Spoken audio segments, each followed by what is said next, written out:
Welcome to VW 5.6. We're going to wrap up this unit with quadratic inequalities. Now for quadratic inequalities, the main thing you have to understand is you're going to want your expression, and you have your inequality here, and you need a 0.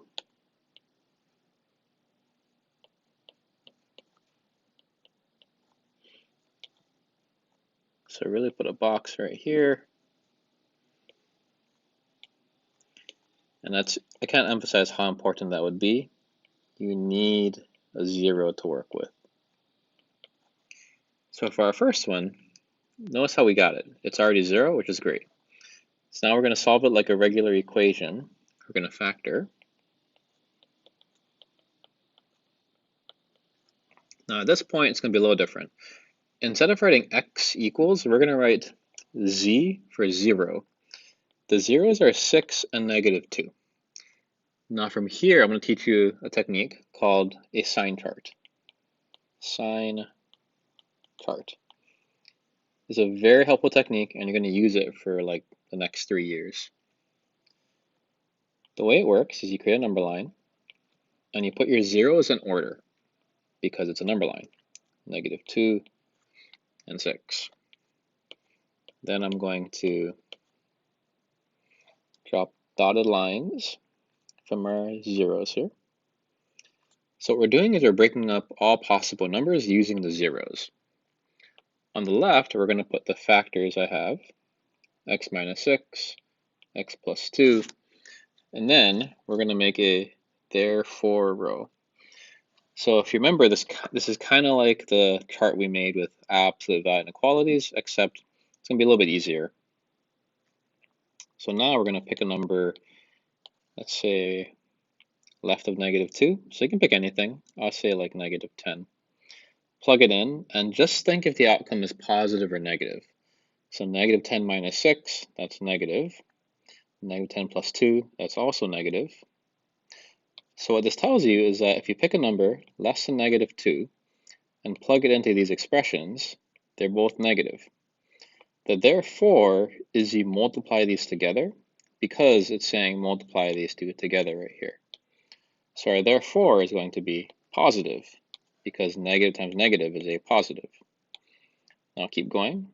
I'll pick 0, that's between these two. That's negative, positive, therefore negative. And then let's say I pick 100, that's all positive, so therefore it should be positive. Now what you want to do is look right here. Highlight that. That right there is less than or equal to, but less than is the most important part because less than 0 would indicate you need the negative answer. So right, the answer is everything between -2 and 6, but because it's also equal to, you'll notice this right here, you put a bracket. And there is our complete answer for solving a quadratic inequality. Let's try another one. So notice how we got to create a 0 here. 2x squared. Let's just manipulate it. So there it is. We're going to factor 2x minus 5, x plus 2. So the zeros are 5 over 2 and -2. So let's do the same thing. -2, 5 over 2. Drop your lines down. Write your factors on the left. And don't forget your therefore row. That's the most important row. Pick a number less than -2. This part hopefully you can do in your head, like -100, doesn't really matter. So these are both negative. Our therefore is positive. Let's pick 0, that's always great. Negative, positive, negative. Pick 100, positive, positive, positive. All right, highlight right there. Notice how that is greater than 0, which means we want the positive ones this time because these are greater than 0. So our answer is negative infinity to negative 2 union 5 over 2 to infinity. Let's go to our next example. Now we have a graph. So for these, if you read it, it says f of x is less than g of x. Think of less than as under.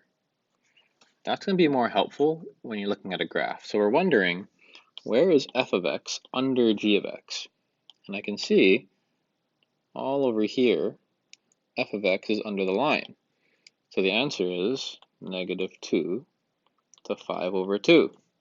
And notice how we're using our x values. That's important.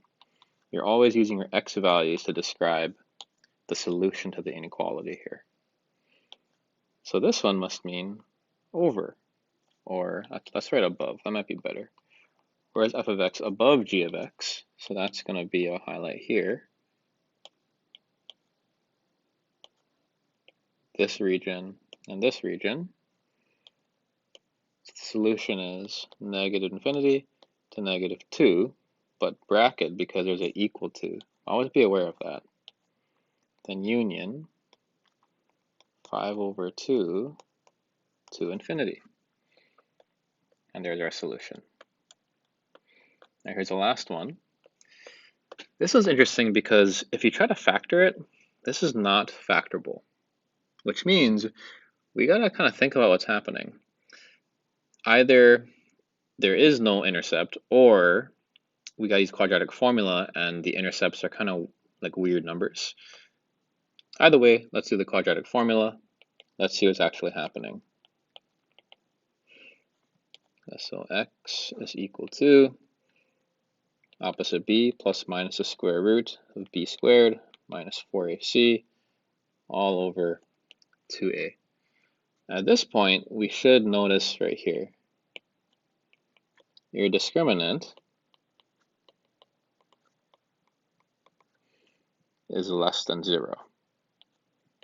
Therefore, there is no x-intercept. That's extremely important to understand, because that would mean our graph looks something like this.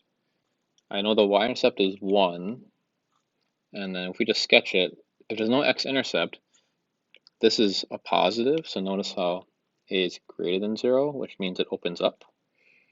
So our graph is going to look something like this. Doesn't have to be exact, but we know it's something like that. And the question is, where is that graph greater than 0?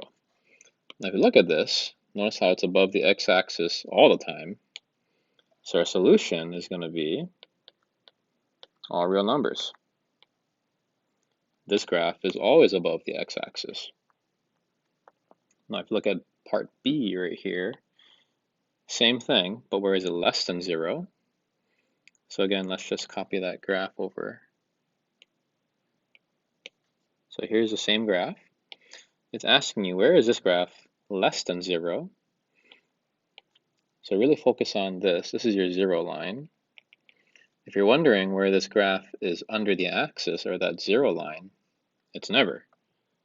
So therefore, there is no real solution here, or no solution.